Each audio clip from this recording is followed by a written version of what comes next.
So the Oxford University are becoming even more woke than before. So in the news we've had that the student union are now telling their students to not attend any lectures or any class that seems to be controversial, or if it offends them, or if it's edgy, if it's something that they might not agree with, because why not?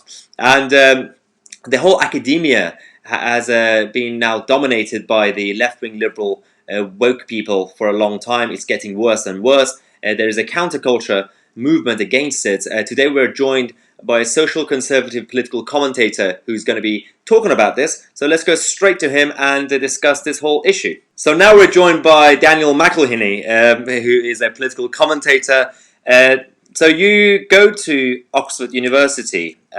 We have a story this week about how woke certain establishments are becoming, including Oxford. So they're now apparently censoring a lot of literature, but also lectures and classes. If it's too offensive and if it's edgy, then they have these trigger warnings and say, you're allowed not to attend them and censor them. So what's happening there? So actually, to be fair to the university, this is one of the first times they've responded very well to a situation like this. So the student union has requested for trigger warnings to be put on, certain historical things that maybe include racist language or refer to rape or something like that. And the student union has requested, as I say, that they have trigger warnings, and effectively the staff of the university have told the student union that they don't know what a university is for, and if they don't know what a university is for, they should leave. So it's the first time that the university has actually responded well to one of these things. We'll see how this develops. I don't trust that the university won't back down and change their mind, but certainly members of staff have said that they at the moment are not going to do this. So it's actually the student union pushing for this. It's like they're advising the students to do this, right? Yeah, so the student union, Oxford and Cambridge both have a very strange system. So it has the student union, which every university has, every institute of higher education. But they also have the Oxford and Cambridge Union, two of the oldest debating societies in the world.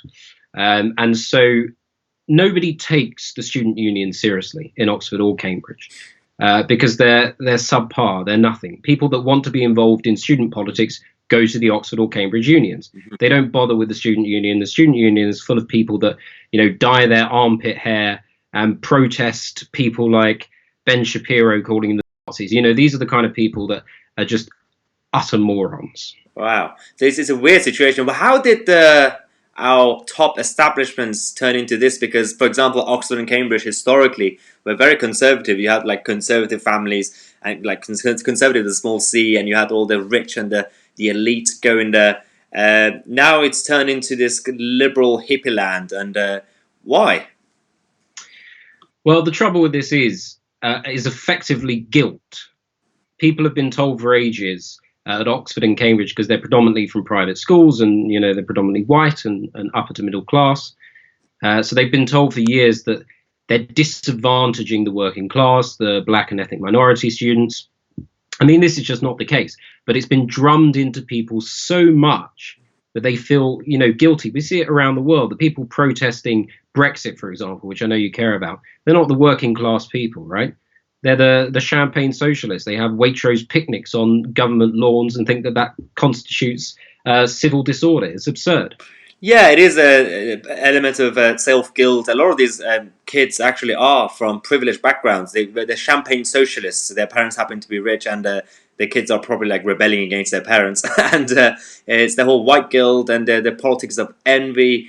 Do you think our generation and now the younger new generation are worse than previous ones, or is it just every young generation is just the same anyway?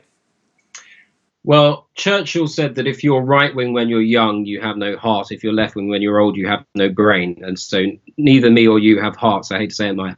But I think there's an element of truth to that. But this generation is particularly pernicious, and it's carried on, beyond the age of 30, which is worrying.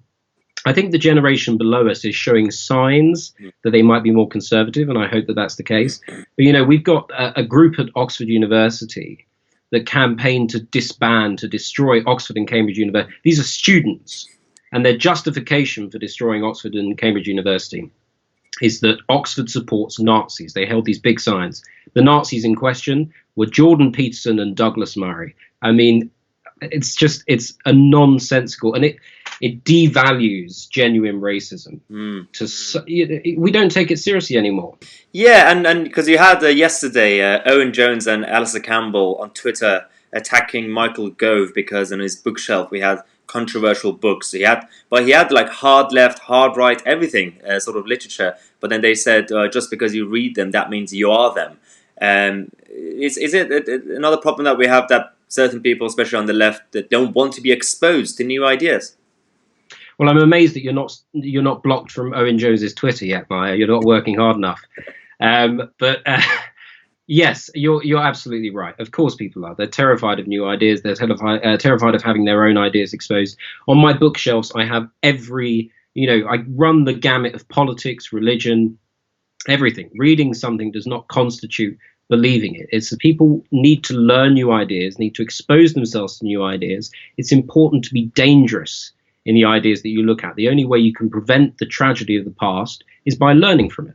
Yeah, and also it's not just the academia; it's the media as well. So, for example, people like Tommy Robinson, as an example, won't really get a platform anymore because of he's a nationalist or whatever, and but other actual nationalists as well. At the same time, someone like Ash Sarkar, who says she's literally a communist, and we know what communism has done. They get invited onto going on TV. Is this like double standards, or do you think the people who run these media channels are actually ignorant? They don't know that these are dangerous groups. Well, nobody can be ignorant of what communism has done. I mean, look around the world. The only communist countries in the world are either tyrannical, like North Korea, or capitalist, like China, or starving, like Venezuela, right? Communism doesn't work. We all know this. It's done tragedies throughout history. So I don't think it's ignorance. I think it's just, it is a double standard, but it's based on the sort of the zeitgeist of the day. We're not concerned about communism because we don't see it as a legitimate avenue, whereas people are increasingly concerned about nationalism. And I understand that. I do think it's a double standard. I don't think anybody should be stopped from saying what they believe, no matter how repugnant it is. I don't think people should be forced to give anyone a platform. But it's definitely a double standard based on fear. Mm-hmm. Yeah, and on the plus side, we've seen a new wave over the last 5 years, and especially since the Brexit referendum and the Trump election. A lot of the younger people are actually emerging as right wingers, as actually conservatives, because you're yourself a social conservative. And it wasn't really a thing, because even in the recent past, when you had younger people being centre right, they were generally liberal conservatives or centrist conservatives. But now we actually have a lot of younger people who are proud to defend the values of social conservatism. How did that happen? Is it counterculture? Well, there's a book by G.K. Chesterton called The Man Who Was Thursday, a very good book, and it describes the story of a police detective, and there's one line in it which stands out to me, which is it describes this guy's family. He's sort of got a liberal family that subscribe to whatever the newest fad is, and he finishes this paragraph by saying he rebelled to the only thing left, sanity. And I think there's an element of that happening with young people. We've had certain beliefs, certain ways of living for the last 2,000 years, in Judeo-Christian history. And we're beginning to abandon all of the values that we've ever held dear. The family has always been the bedrock of any decent society. And the degradation of the family has caused the breakdown of the social fabric. And young people are seeing that. They're well educated, better educated than any other generation in history, more people going to university, and they're beginning to understand that what they've been told by their parents, their grandparents about social conservatism is not borne out in reality. In fact, it's the opposite. Yeah, you're absolutely right. I mean, we've seen how the West are actually shooting themselves in the foot over the last couple of decades because we are abandoning the basic values of Judeo-Christian and the whole concept of it's not just obviously like family values but personal responsibility and all this is kind of going away, but hopefully not fully. Obviously, as you said, the younger generation, Generation Z, are becoming aware of the dangers of abandoning these sort of things. Is there a positive outlook? Should we be optimistic about the future? Well, I hope so. You know, it's difficult to say. It's difficult to judge the direction, you know, whether we're beginning to change the tide of social liberalism. I think it's worrying that we're not. I mean, if you want to look at sort of social responsibility, social accountability based on traditional values, think about, you know, what we call the best generation. And we call them the best generation because of the wars they were involved in. Can you imagine calling a war today and calling up 18-year-olds? It would be a joke. People have no sense of corporate responsibility as well as no sense of responsibility to their ancestors. It's about having a sense of responsibility to your community and from where you come from.